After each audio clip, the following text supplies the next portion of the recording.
सृष्टि, क्या ये तुम हो? हाँ, मैं सृष्टि हूँ। तुम्हारी ये हालत किसने की? मेरी ये हालत उस साय ने की है।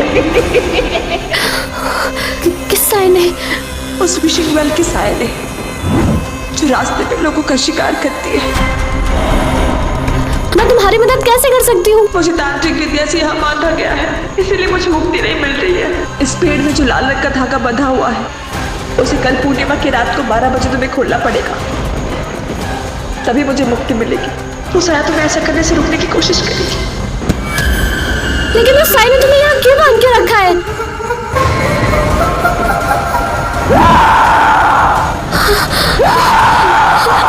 सुहानी डर कर उठती है। वो देखती है कि निशा गहरी नींद में सो रही है। डरावने सपनों के कारण सुहानी रोज रात को परेशान होने लगी थी। क्या ये सिर्फ सपना था या फिर सचमुच सृष्टि मुझसे कुछ कहना चाहती है? नहीं, आजकल ना मैं कुछ ज्यादा सोच रही हूँ।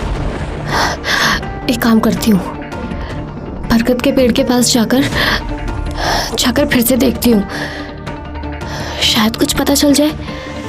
अगले दिन कॉलेज पहुंचते ही सुहानी फिर से उस बरगद के पेड़ के पास चली जाती है। युवराज आज भी वहीं खड़ा होकर उस पेड़ की तरफ ही देख रहा था।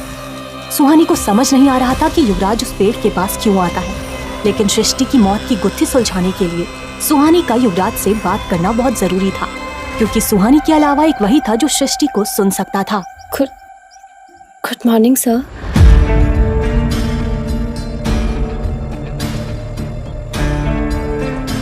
तुम यहाँ क्या कर रही हो? तुम जानती नहीं कि कॉलेज के स्टूडेंट्स का यहाँ पर आना मना है? सर, आप मान क्यों नहीं लेते हैं?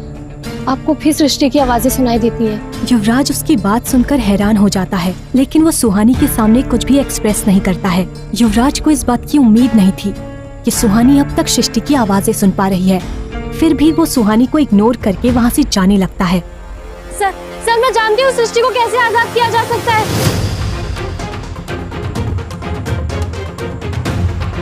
क्या जानती है इस बारे में? युवराज का ऐसा रिएक्शन देखकर सुहानी डर जाती है और उसके मुंह से एक शब्द भी नहीं निकलता। मैंने पूछा तुम क्या जानती हो इस बारे में? आज रात 12 बजे अगर पेड़ पर बंधा ये लाल धागा, इसे खोल देंगे तो सृष्टि हमेशा हमेशा के लिए आजाद हो जाएगी। ये सुनते ही युवराज के होश उड़ जाते हैं और वो खामोश हो जाता है। सुहानी युवराज का ऐसा रिएक्शन देखते हुए कहती है, अब तो आपको मेरी बातों पर बिलीव हो रहा है ना सर? युवराज को सुहानी की बात पर यकीन तो था, लेकिन वो इनकार करते हुए कहता है, मैंने कहा ना कि तुम्हें इलाज की जरूरत है, और अगर तुम्हें अभी भी ये सब सच लगता है तो तुम्हारा पागलपन दूर करने के लिए मैं खुद यहाँ आकर ये धागा खोल दूंगा। युवराज खुद सृष्टि को आजाद कराना चाहता था, लेकिन वो इस खतरनाक काम में सुहानी को शामिल नहीं करना चाहता था। युवराज ने पहले भी कई बार सृष्टि को आजाद कराने की कोशिश की थी, लेकिन हर बार नाकामयाबी ही उसके हाथ आई थी। सृष्टि को आजाद कराने का सही रास्ता वो ढूंढ ही नहीं पाता था, लेकिन अब वो सुहानी के बताए तरीकों को भी एक बार आजमाना चाहता था। वो नहीं जानता था कि ये तरीका काम करेगा या नहीं, लेकिन वो एक और बार कोशिश करना चाहता था। आप कुछ बोल क्यों नहीं रहे हैं सर? मैंने कहा ना। इसकी कोई जरूरत नहीं है सर। अगर आपको लगता है ये वह मेरा है तो ये धागा भी मैं ही खोलूंगी।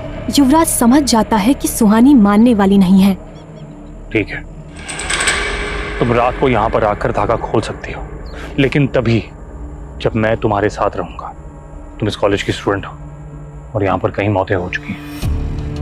मैं नहीं चाहता किसी और स्टूडेंट के साथ ऐसा कोई एक्सीडेंट हो। सुहानी को युवराज के लिए उसका कंसर्न अच्छा लगने लगा था, लेकिन फिलहाल वो बस पेड़ में बंधी मूली को खोलने के बारे में सोचते हुए कहती है, काश सृष्टि ने कभी सुसाइड नहीं किया होता। सुसाइड नहीं किया था। क्या?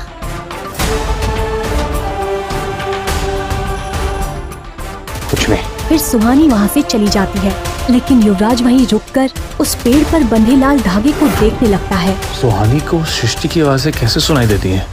शाम के वक्त क्लास खत्म होने के बाद सुहानी और निशा वापस हॉस्टल की तरफ जा रहे थे। वो दोनों रोड पर ही चल रहे थे। तभी निशा किसी को देखकर रुक जाती है। क्या हुआ, अचानक से रुक क्यों गई? सवाल बंद कर और मेरे पीछे पीछे आ। Excuse me miss, excuse me. वो लगभग 35 साल की एक औरत थी और देखने में वो कोई जर्नलिस्ट लग रही थी। मैम आप वही जर्नलिस्ट हो ना जो सृष्टि के सुसाइड केस को कवर करने हमारे कॉलेज आए थे? और ये जर्नलिस्ट मेरी आप ही की दोस्त है ना जिनका विशिंग वेल के पास मर्डर हुआ है?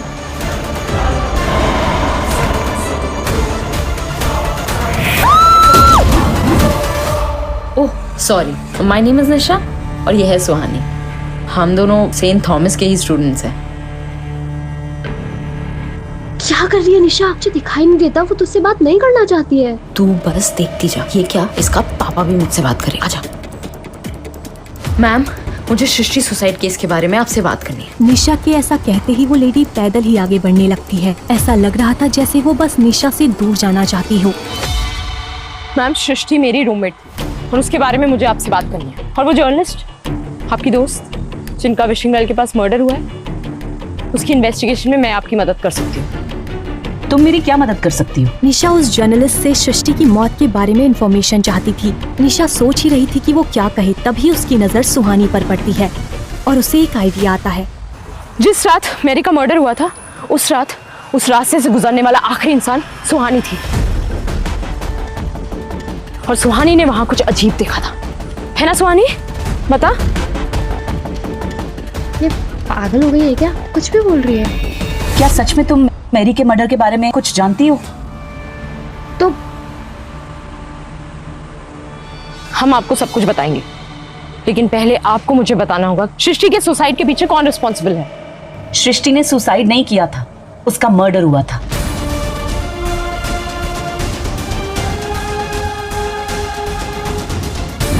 मुझे बचाओ! मुझे बचाओ! मुझे बचाओ!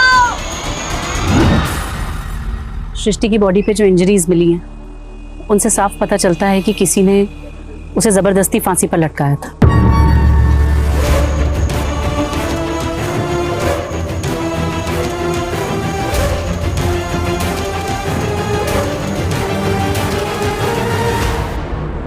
तो ये बात बाहर क्यों नहीं आई? क्योंकि शिमला के कुछ पावरफुल लोग इस बात को दबाना चाहते हैं। सुहानी और निशा उस जर्नलिस्ट की बात सुनकर हैरान हो जाते हैं, लेकिन वो लोग इस बात से अनजान थे कि कोई था जो छुपकर उन पर नजर रख रहा था। कौन है वो लोग जो इस बात को दबाना चाहते हैं? मिस पद, वो इतना ही कह पाई थी, तभी उसके गले में तेज दर्द होता है और वो अपना गला पकड़ लेती है। इससे पहले निशा और सुहानी कुछ समझ पाते, सीमा बेहोश होकर जमीन पर गिर जाती है। फिर निशा और सुहानी सीमा को हॉस्पिटल ले जाकर उसे एडमिट करते हैं और उसकी फैमिली को इन्फॉर्म करते हैं।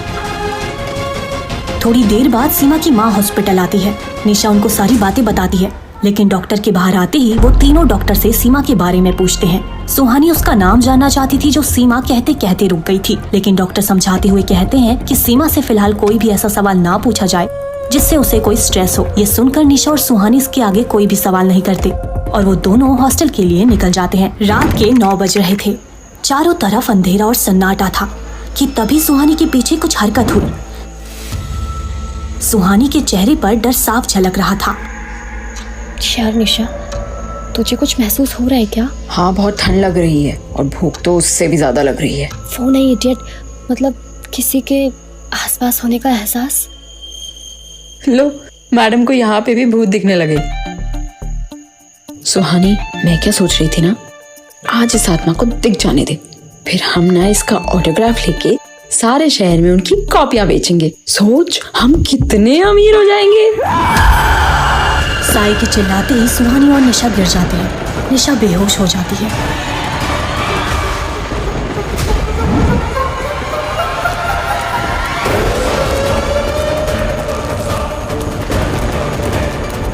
साया ने अपनी शक्तियों से सुहानी को पूरी तरह बांध दिया था। सुहानी को दर्द तो बहुत हो रहा था, लेकिन वो चीख नहीं पा रही थी। ऐसा लग रहा था कि वो साया सुहानी की जान लेकर ही छोड़ेगी। सुहानी का दर्द बढ़ता ही जा रहा था। लेकिन तभी एक तेज रोशनी सुहानी के बदन पर पड़ती है और वो साया सुहानी को आजाद कर देती है।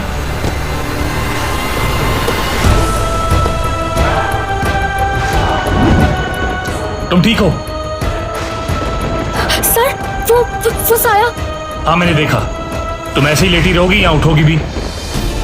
युवराज का यूं बार बार उसे बचाना सुहानी को अच्छा लगने लगा था।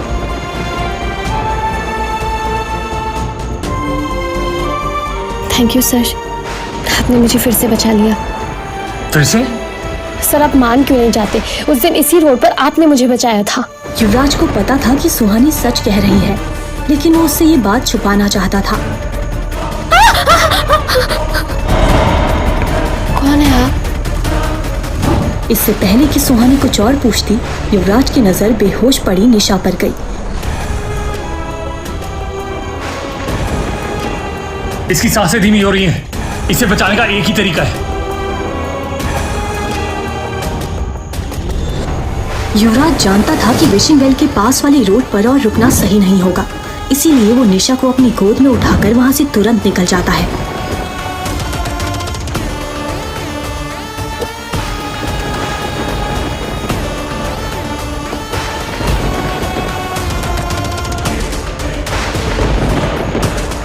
फिर वो कार को हॉस्टल की तरफ बढ़ा देता है। युवराज खामोशी से ड्राइव कर रहा था और सुहानी फ्रंट सीट पर बैठी हुई थी। सुहानी बीच बीच में तिरछी नजरों से युवराज को देख रही थी। ये बात युवराज भी नोटिस कर रहा था। आज पूर्णिमा की रात है। सृष्टि को आजाद करने के लिए बरगद के पेड़ के पास जाना ही होगा। आज हमें वो धागा खोलना है। मुझे याद है। युवराज का जवाब आता है। फिर वो कुछ देर रुककर आगे कहता है, मुझे अभी भी लगता है कि तुम्हें वहां नहीं जाना चाहिए। मैं वहां खुद जाकर धागा खोल दूंगा। नहीं, मैं भी साथ जाऊंगी। क्या युवराज और सुहानी सृष्टि को आजाद करा पाएंगे? आखिर कैसे हुई थी सृष्टि की मौत? कौन है उसकी मौत का जिम्मेदार? क्या इस रहस्य का आज होगा पर्दाफाश? क्या युवराज और सुहानी सृष्टि को आजाद कराने में होंगे सफल, या फिर उनके साथ होने वाली है कोई अनहोनी? क्या सीमा को कुछ ऐसा पता था जिससे सारे राज खुलने वाले थे? क्या सीमा की सच्चाई बताने से पहले ही ले ली जाएगी उसकी जान?